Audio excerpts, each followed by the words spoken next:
So that'll have to do. No, I'll try to get down to you. Okay. For now, Uther is banned out, very reasonable, and I believe that's Zeratul that was banned out on the other side. Currently, I have a thing in the way. Yep, Zeratul is banned indeed, and so is Uther. So they're trying to go for the support choke. They're trying to really fix them either on the Rhaegar.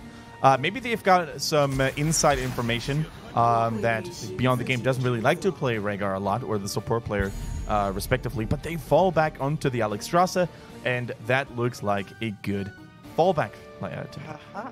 Perhaps this is a duplication of, I think it was an RPG draft, where, or at least an RPG strategy. Perhaps we will see the Lifebinder. Yeah. We did see for the Genji. Yeah, we did see Lifebinder last week, if you guys recall correctly. Stream is lagging. I'm just reporting it to our mighty Chinese overlords. I just got another one. Here we go. Okay. All right. And it's reported. Reported! Here we go. All right, so with Alexstrasza picked up, lack of cleanse is very much a thing. With Phoenix as the only assassin, I would not mind seeing the return of Chromie. However, she's going to have trouble stacking Q on this map, so perhaps Gul'dan would be a little bit more efficient here, especially seeing as he can horrify on top of an abundance. But we're seeing Cassia. A Cassia against Junkrat, Genji, Malthael? Yeah, this is very interesting. I would actually go as far, and it's almost disastrous for Sunny Lion. True, the Cassia still enjoys a lot of popularity in China, and sometimes teams batter away, sometimes teams pick it all together. But as you said, against this much ability damage, Junkrat totally relies on ability damage. Genji, for the most part, with Dragon Blade, for example, could really ruin Cassia's life. And the Malthael, as you said, his even Nostally on the right-hand side looks a little bit startled and confused, right? Malthael, his trade, his abilities, they will ruin Cassia's life. She can move as much as she wants. She can run as much as she wants, but she can't escape death. That is for sure.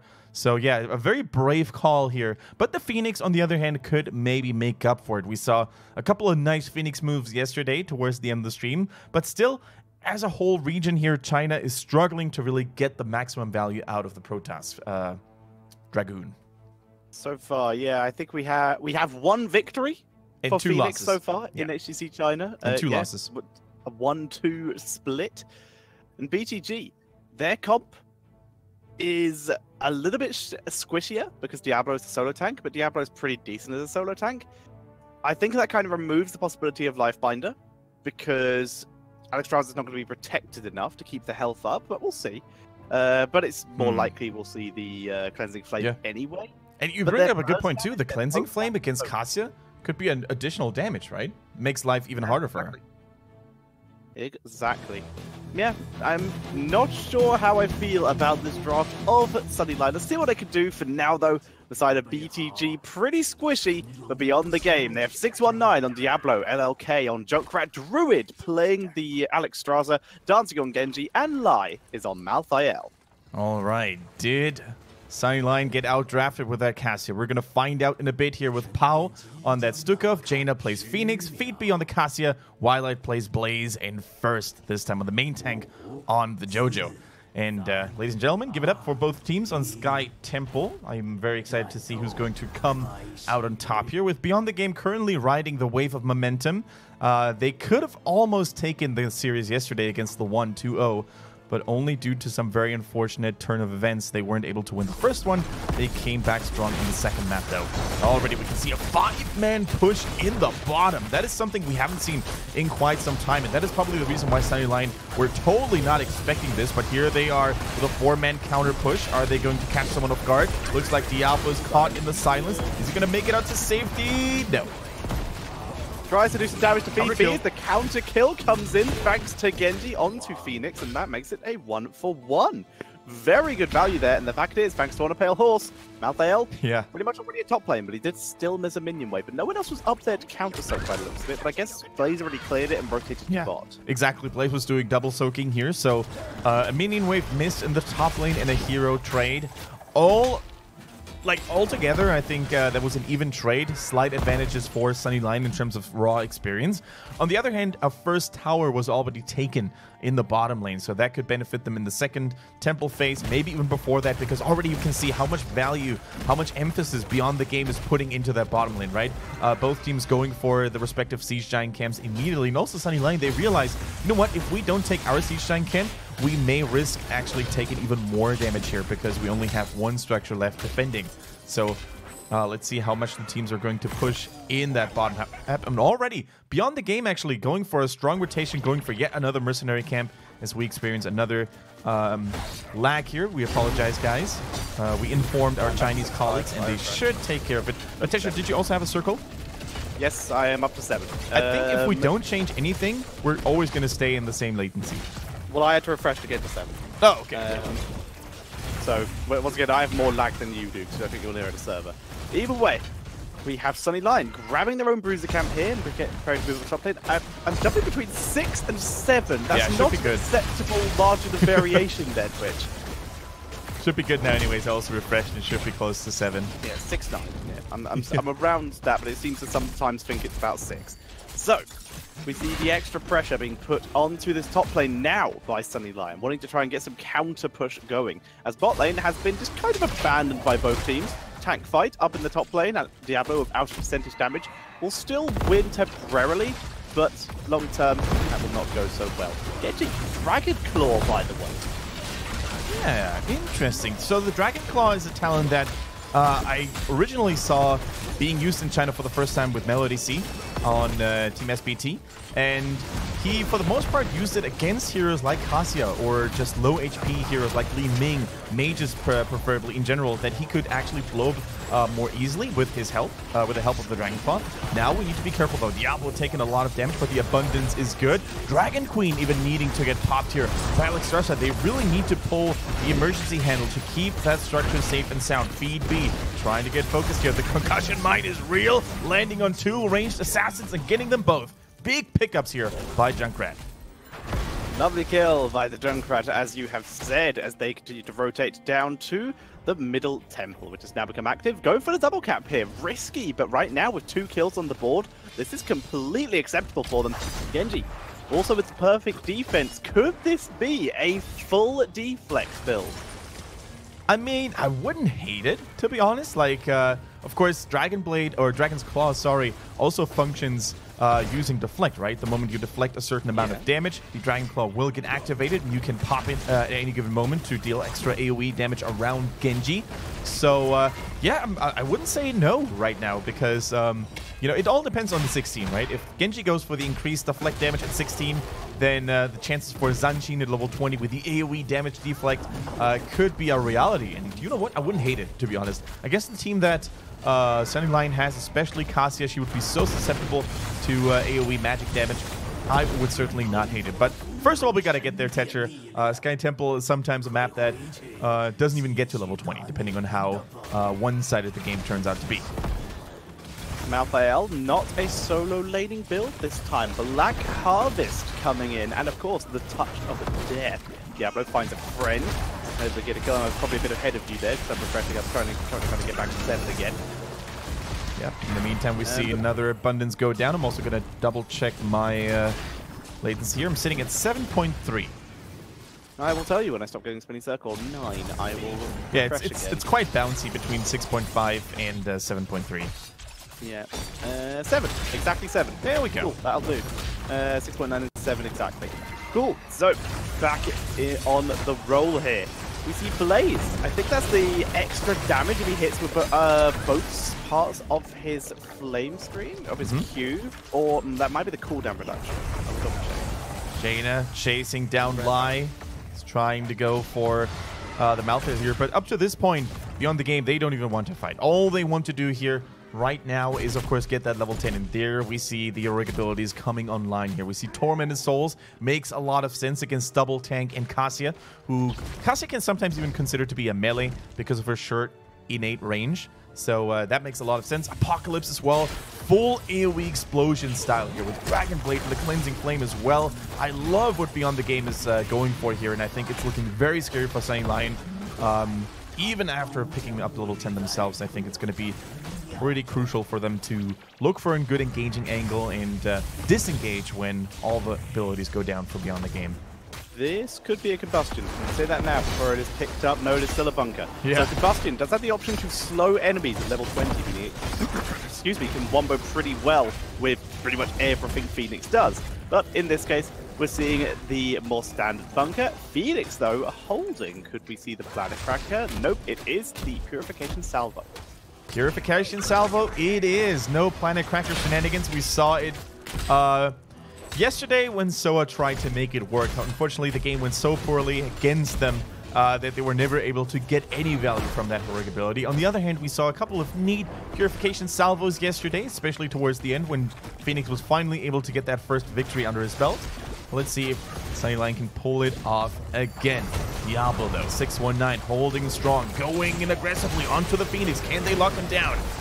Shield's gone. Teleport out, though. Jada keeps him alive. The massive shove of Malthael keeps him zoned. Here comes the Riptide, chasing Phoenix with the Dragon Blade. Those resets still obtainable at this point as they pick up yet another kill, taking out both of the assassins here. And Alex Straza, for good measure, putting the pressure onto Johanna. She's too tanky right now. Iron Skin, but everyone just teleports after her. Massive shove again for the save, though. I have no idea what's happening because of lag. As first, finally able to make it almost back to base. There's the kill by 619. Yeah, that was just a clean and crisp team fight in favor of Beyond the Game. You could really see how everything came together. The Riptide did what it was meant to do, right? It was going for a squishy backlaner, especially Phoenix. Look at that. Jaina already struggling against the Genji. The healing by Pao was real, but it was not enough to prevent the death after all. Too much damage on Junkrat. And once again, look at that Diablo combo. Mid-fight, normally, we're used to seeing those Diablo Apocalypse engages to pick someone off in the beginning of the fight. Here it was actually used mid-fight, and immediately all the targets were changed and all the focus was rotated down towards that target of Diablo. So admirable performance by Beyond the Game. They completely dominated that team fight against Sunny Lion. And Sunny Lion 2 levels behind, mid-4, barely alive, barely even close to alive, as we continue to see Beyond the Game in full domination mode, looking to try and get even more. Whose job is it going to be to take out mid-4? That could probably be Genji, just for a little bit of poke he should be able to get out. Genji or Junkrat, pick your poison. I think both Overwatch heroes have a lot of long-distance poke. Now is Jaina going to make it out alive? No emergency protocol, so no additional movement speed when the shield gets popped.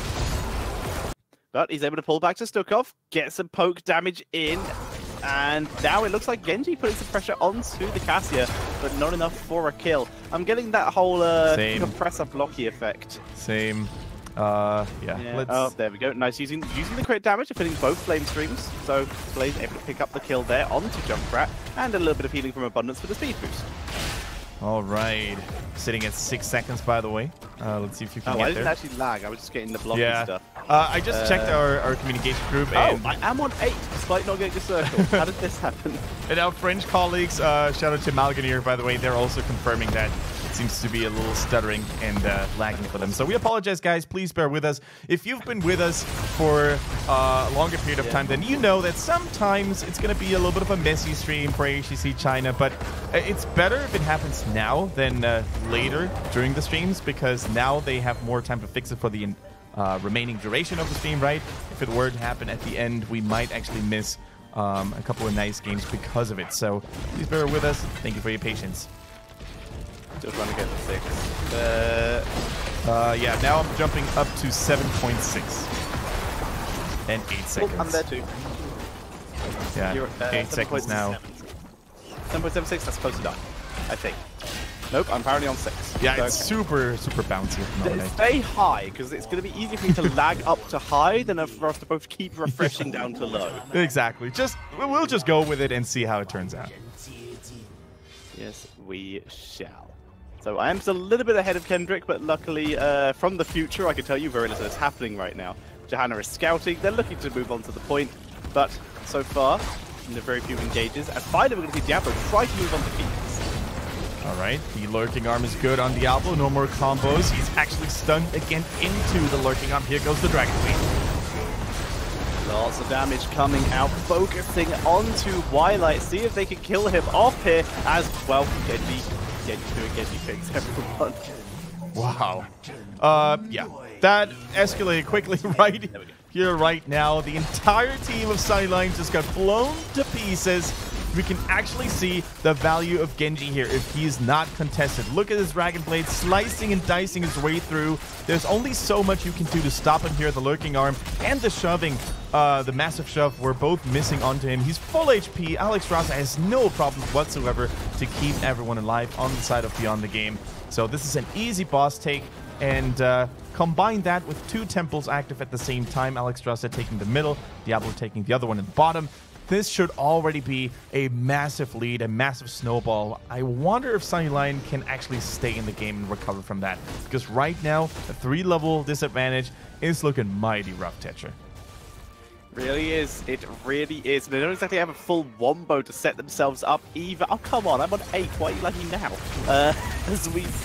The full wombo requires them to keep the enemy still for Purification Salvo and for the Ball Lightning, and they can't really do that. Yeah, I think the keep is actually going to fall. Here goes another slam for extra damage. A couple of more auto attacks by the boss should seal the deal. Yes. Oh my goodness. That was extremely unlucky here for Sunnyline. They weren't able to take down the boss, and with his last dying breath, the neutral, formerly neutral objective took down the bottom keep, and this is already a big deal. The bottom lane is so exposed now to Siege Giant pressure. I would actually say it's the most important lane to destroy in the first place because of boss, because of double Siege Giants.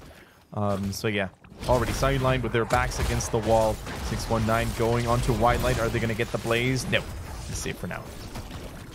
Yeah, I'm ahead. I was about to say I'm ahead of you again, but I just lagged, so who knows? Maybe I'll be on time with you, but I'm still lagging, so I think I'm about to go up to 15 or something. I'm also going to refresh because mine is literally bouncing between 5 and 7, which is normally not supposed to happen. Alright. Okay, close to 6. I will let you know when it comes down. 6.23. Maybe 6.91, that'll do. Close enough, that's in a second. Nope, 8.14, excuse me. As we see a huge amount of focus onto Blaze, trying to take him down, but the Bunker, that concussion line was so good. Purification Salvo for the extra damage, but it's not enough to finish him. As Cassia did go down.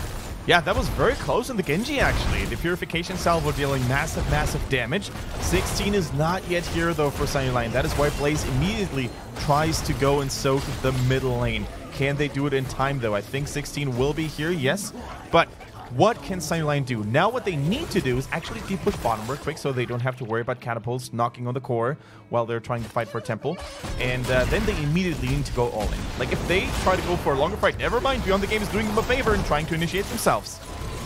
Pushing in forward, looking for the kill. They are able to pick up Blaze once again. And this is an issue with Blaze without his bunker. He is tanky, but he's not got a huge escape route because the escape route is very easily blocked. Yeah, and you could actually see Druid wasn't even sure where to go with his Cleansing Flame because all of his teammates were still full HP. There was no one really to damage anymore. So this looked like a very lost Cleansing Flame, but it didn't really matter. It didn't even matter because already his team, Beyond the Game, is the driver's seat. They're close to 20. They're already trying to zone out the opponents, dismount them, slow them down, buy more time, and then initiate yet another team fight. Malthael on the Pale Horse. He will rejoin that team fight very quickly. Dragon Claw, big old chunk of damage there, and oh my god, it's like Purification Salvo going down on the Genji. Dancing not taking enough damage though. And yeah, he continues to do his shady business. They're not willing to go for the core just yet because they too took some damage. Oh, never mind. They're doing exactly that. They're not even trying to get the keep in the middle. They just want to go right through the bottom. The keep they had destroyed a couple of seconds earlier. And they're doing exactly that with 5 members still being fairly healthy, even the Riptires being used for good measure. Level 20s at their side. There's nothing Sunnyline can do. They realize exactly that. Blaze and Stukov aren't even trying to save that KDA. Can't blame them. Core goes down to 60, 50, and that is it, Tetcher. Beyond the Game, the big favorites in this series do not disappoint and take game number 1 in quite one-sided and dominant fashion. Now, Sunnyline, they need to at minimum win one of these games to be in with a chance of moving themselves out of that bottom 2. But right now, that was pretty savage from the side of Beyond the Game. Can they keep up that streak? Because obviously Beyond the Game, They want to try and overtake their nearest rivals in preparation for the playoffs, which in this case will be the One, and the One are only ahead of them by 1 point. Yeah, no puns intended. It is super close. And looks like Beyond the Game is going 100% series mode here this time around. I think the stream is getting restarted for a good